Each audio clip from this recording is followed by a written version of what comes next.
This is Glow in the Dark Radio.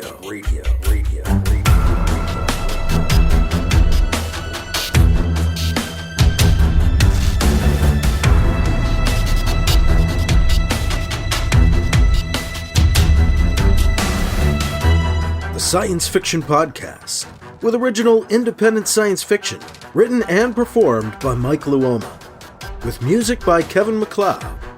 The Vatican Assassin Trilogy and The Adventures of Alibi Jones by Mike Luoma are available in ebook, trade paperback, and audiobook wherever you find your books online. Get links and details at glowinthedarkradio.com.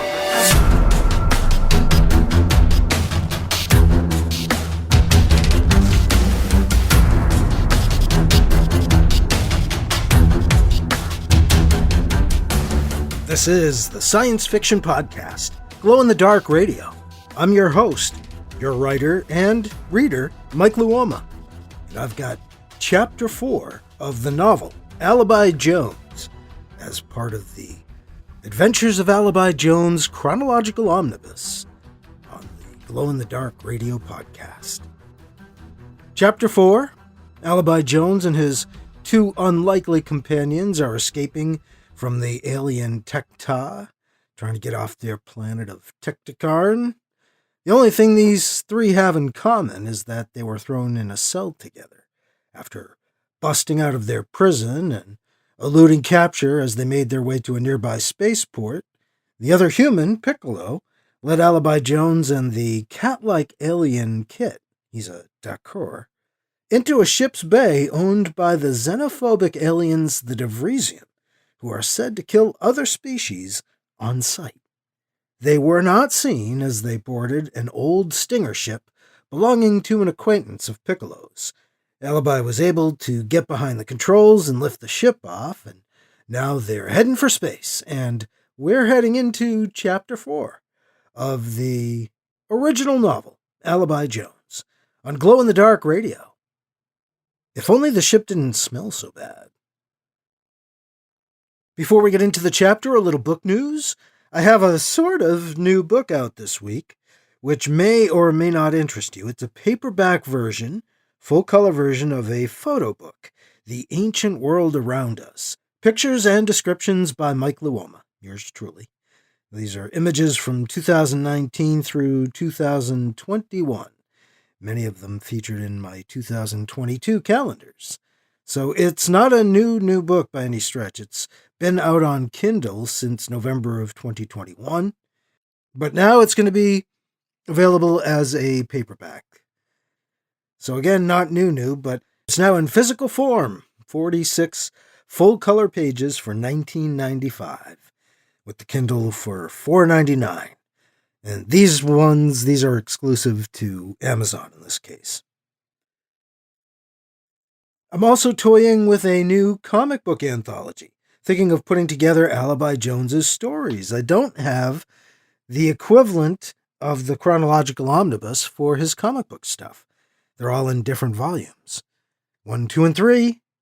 And there's even one Alibi Jones short that was in Always Punch Nazis Volume 2, which has never been part of an Alibi Jones collection. So it would have a previously not collected story in there as well, which I think would be kind of cool.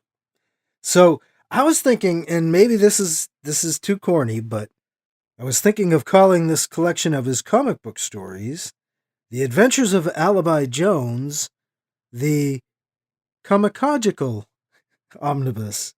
Instead of chronological, Chronological?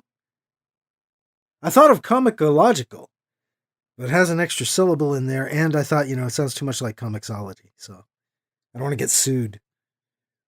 But comicological, that could kind of work. The Adventures of Alibi Jones, the Chronological Omnibus. What do you think? At any rate, would you be interested in that? In an anthology, a collection of the Alibi Jones comic book stories? I'm thinking of putting that together. And not just because it has a potentially good bad title. And speaking of Alibi Jones, I've mentioned working on and working out a new opening for the next Alibi Jones novel. I'm happy to report that as of this week, I got it. I've written that. The new opening. It's written. I'm happy with it, too. Yay! Sort of rebuilding the rest of the book now, so much work to do, but it's a good new start. And I was able to fix some things that I couldn't work my way through that were developing, so that's a little book news. We'll get into Chapter 4 of Alibi Jones next on Glow in the Dark Radio.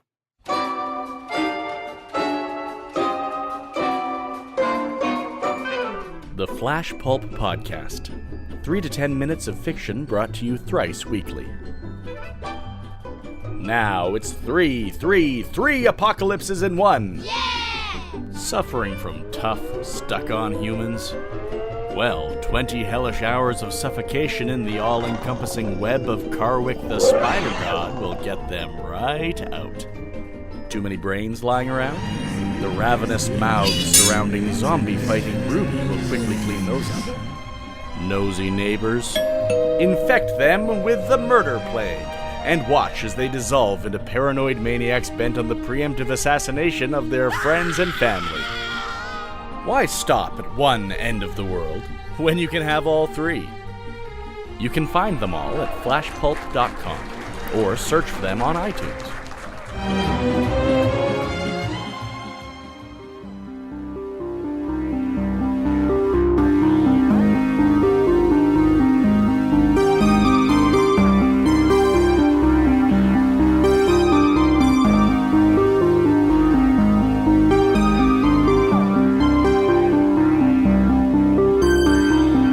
Now here's Chapter 4 of the novel Alibi Jones on Glow in the Dark Radio. Alright, let's see. Alibi tries calling up sensor readings. Nothing on the sensors, if they're working. No one following us. Nice, Piccolo says. I think I may vomit, Kit says. He gets up out of his seat. I will go check on the engines. Hold on, Alibi says. Kit gives him a pained look.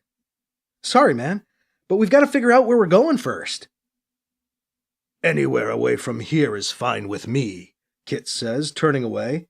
You two figure it out, and tell me what you decide. I will be in the engine room. He dashes out of the bridge. Man, it does kind of stink. Smells worse than it used to, Piccolo admits once Kit is gone. Kronberg wasn't the most hygienic guy I've ever worked with. I don't think the refresher works on the ship. I didn't think there was a refresher on this ship at all, Alibi comments. I mean, judging by the smell. So, he changes the subject. Where are we going? I'd like to follow the trail of my friend. The Tek'Tah grabbed her back on Remelar. No kidding, Remelar? That's where I lost her. My sister, I mean, Piccolo tells him. No kidding, Alibi says. I had just finished a negotiation with 2 merchants on Remelar.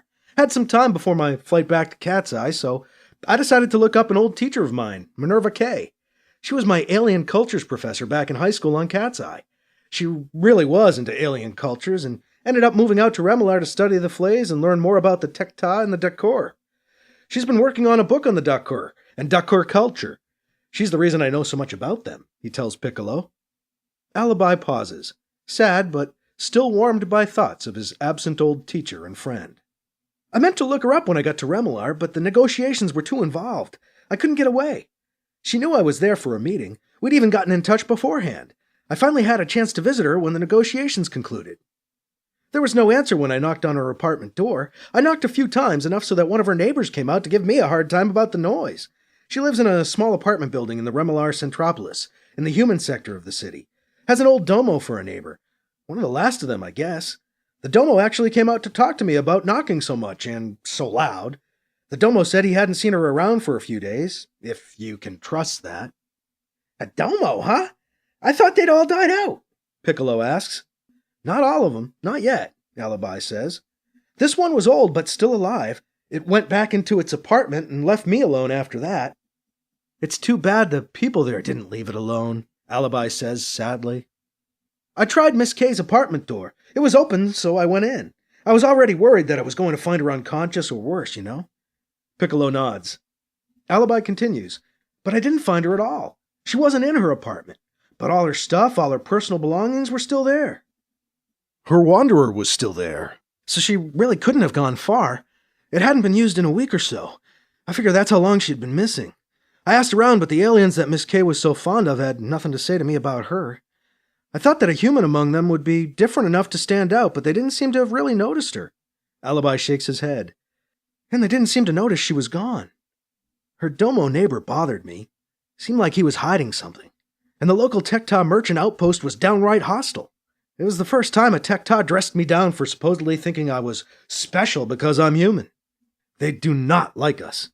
I was glad I had my Mediator Corps uniform on. It didn't hurt to look official, you know? Guess that's why the cat thought you were military, Piccolo notes. It didn't hurt at the consulate either. I ended up finding some folks who knew Miss K at the Solar Alliance consulate.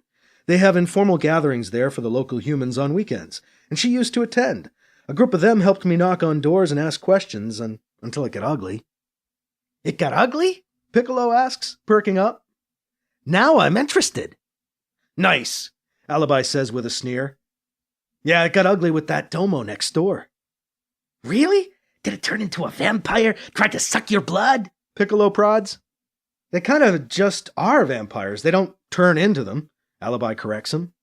They drain your life energy, not your blood.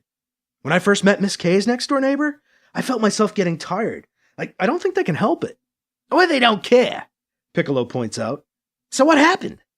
I got together with the other humans at the consulate and found out there were others whose friends and loved ones had gone missing. When I told them my missing friend lived next to a domo, he became their prime suspect. They began accusing the domo of abducting all the missing people. He agreed to sit down for questions with me, insisted he had no closets or freezers in his apartment where he could keep so many missing people, invited me to search the place. But I was already feeling tired. You're draining me right now, I yelled at him. I am not feeding on you, he yelled back. I made the mistake of calling in backup. 4 of the younger guys in the consulate group charged into the apartment to, rescue me. The domo was getting frantic as the guys arrived in his apartment. I remember him yelling, "It happens! It just happens! I have no control over it! I don't even go out in public anymore! I try not to put myself in a position where I impose my needs on others! But you came into my home!" And he was right, you know? 2 of the guys helped me up and helped me leave. They helped me get out of the apartment and out into the building's corridor where I collapsed, drained. I told the other 2 to search the apartment. They did. Didn't find anything. I chalked it up to an unpleasant dead end. Creepy, sure, but not our kidnapper. So what's so ugly about that? Piccolo asks. Some of the others didn't move on, still suspecting the domo of wrongdoing. Later, they dragged the domo out and killed him, running stakes through him on the altar of the local NCC church. I helped contribute to that. That's ugly. That's how their race dies now, one at a time. After that Eldred plague killed off most of them. One by one, the survivors are killed. I don't think that was your fault, Piccolo tells him. I mean, I can see where you might feel bad and all, but really? That wasn't your fault. I agree. Not your fault. Kit chimes in over the comm. Kit, didn't realize you were listening in. I did not mean to eavesdrop. I was hoping to hear that you'd come up with a destination, Kit explains. We're kind of taking the long way, Piccolo cracks. Fine, Alibi says, trying to sound hurt. Long story short, someone else disappeared after the domo was dead. A girl who I'd met a couple times at the consulate. A nobody, really, no one to miss her, except me. She had been abducted by a Tek'Tah thug, a witness testified. The Tek'Tah claimed they had no criminals among them in their trade enclave on Ramalar. Maybe that was true. Maybe they don't consider kidnapping a human to be a crime. But I do. The Tek'Tah always seem to act together, all the time. Tight-knit family. Most of the ones around here follow a local overlord. That means there's probably some organized plot to kidnap humans going on. But I have no idea why. I discovered that there was a Tek'Tah ship leaving with another group of captives, and I followed them, stowed away on board their ship. Of course, my friend wasn't on board. She wasn't one of the people grabbed this time. She was long gone. No? Piccolo asks. My sister was kidnapped pretty recently. She might have been one of the people on that ship. That's why I'm here. Kronborg was the only one willing to fly me out to Tek'Ti'Karn. I couldn't afford a better ship. Or a better smelling one, he says, wrinkling his nose. I was asking questions at the bar in the port here, drinking with some other humans and asking about the Tek'Tah. I'd lost track of her by then. So I was drinking, maybe got loud about it. Guess they got wind of my questioning and weren't too happy about it. A Tek'Tah guard showed up, started giving me a hard time. I think he spiked my drinks. Really? Alibi asks, suspicion in his voice. Well, yeah, Piccolo replies on the defensive. I can usually hold my liquor better than that, and I usually don't stay drunk for 2 days. I was out of it for way too long for it to have just been alcohol, he protests. I thought that might just be your usual state, Alibi cracks. You don't know me, Piccolo says. He sulks. Just because I was out of it when you met me. I mean, I just lost my sister, man. Regretting he made fun of the man, Alibi mutters, Sorry. It's all right. Are you two bonding or something? Kit's voice comes purring over the ship's intercom. Just figuring out what we have in common, Alibi says. How's the engine room? It is filthy, the theDakhur says, disgust heavy in his voice. But it does not smell as bad as the bridge. You know, you do kind of get used to it, Alibi notes, realizing his nose was no longer curling up in horror. You might. Kit disagrees. I do not acclimate as you do. To me, it seems to be getting worse, not better. After a pause, he continues. But I heard what you said about a prisoner exchange between groups of Tek'Tah. I think I know where they might be headed. Junzius. Junzius? That's an old dead world, isn't it? Piccolo says, when he hears Kit's answer. An old Eldred world, right? Alibi remembers. Why would the Tek'Tah go there? Aren't they worried about a plague or old defense systems? The Tek'Tah are said to have cleansed Junzius and made it safe for habitation, Kit explains. But it still has a reputation as a dead world. And so the Tek'Tah use it as a place to conduct business they want to keep out of the public eye. I overheard a Tek'Tah communication that said one of their elite family freighters, a personal ship of the Overlord, left for Junzius just before you were thrown into my cell, Alibi. The timing makes sense. So, let's go to Junzius, Alibi exclaims. He looks for the star charts in the ship's systems. Junzius is listed as a dead Eldred world in the charts. No hint of Tek'Tah habitation. I do not know if this is a wise course of action, Kit cautions. They may have defenses. Certainly, we should not just transspace jump in on top of them. I don't know that we have much choice, Kit, Alibi says as he studies the charts. There's only 2 transspace points mapped out on these charts. They're both pretty close to Junzius. Why not map another point? Piccolo suggests. That is a risky proposition, Kit says. You do not merely map points for transspace jumps. You need someone to have gone there before, to sight for obstacles and physically calculate the transspace point. I've done it before. Calculated and mapped a transspace point blind, Alibi says. Safe ship training with the project. We had to map potential jump points. Later, we jumped to one. Final exam. Final? Indeed, Kit says with caution. Depends on how thorough the charts of the system are, Alibi insists. Let me see what we've got for info here, and then I'll be able to figure out whether I can do this or not. If you insist, Kit says. The intercom kicks off. I think you pissed the kitty cat off, Piccolo jokes. Alibi doesn't respond. He focuses in on the charts and ignores Piccolo. I can do this, Alibi suddenly says out loud to himself. He looks through the ship's system files. Looks like I've got the information. Just need some time to work the numbers.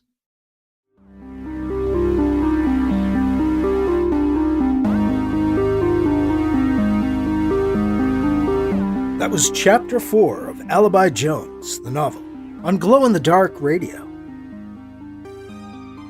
Alibi Jones sets course for Genesius, or he will after the math is done. Yuck, math. Ugh. At least they seem to have eluded any pursuers, and now we know why Alibi was in that Tek'Tah cell there on Tek'Ti'Karn. We'll find out if Alibi can calculate a safe trend space jump when we get into Chapter 5 of Alibi Jones on our next episode of Glow in the Dark Radio. A recap of book news that I brought you a little bit earlier. I have a new book coming out, a new paperback version of a Kindle book that's been out since 2021, late 2021. The Ancient World Around Us. Pictures and descriptions by Mike Luoma. So these are images from 2019 through 2021. And it's basically a picture book. Photos, 46 full-color pages for $19.95. So not especially a science fiction-oriented thing, but I thought you'd want to know about that, if only so that when you get a notice that I have a new book out, you know, oh yeah, that's that thing. Looking for your feedback on that Alibi Jones comic book collection? I know I want to do the collection. Do you think the title is too corny? Calling it the Chronological Omnibus. The Adventures of Alibi Jones, the Chronological Omnibus. To go along with the Chronological Omnibus, you see? Or should I go for a Chronological Omnibus? What do you think? Let me know. And again, I was happy to report a little bit earlier that the next Alibi Jones novel has a new beginning. Newly written beginning, and I'm feeling good about the rewrite, so diving in, more to come. Work to do. But that is all for this time. I'm your host, your writer and reader, Mike Luoma. Thank you again for listening to Glow in the Dark Radio.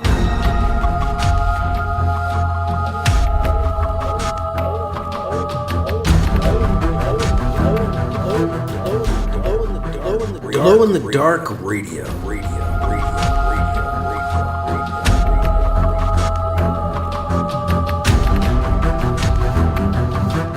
This podcast presentation is copyright 2023 by Michael F. Luoma and is protected under a Creative Commons Attribution, Non-Commercial, No Derivatives 4.0 International License.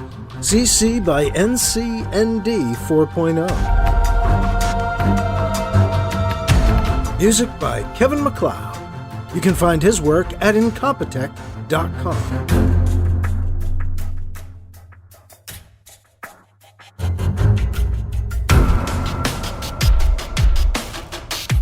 Mike's books are available in ebook, paperback, and audiobook, wherever you find books online. Get links and more details at glowinthedarkradio.com and mikeluoma.com. This has been a presentation of Glow in the Dark Radio.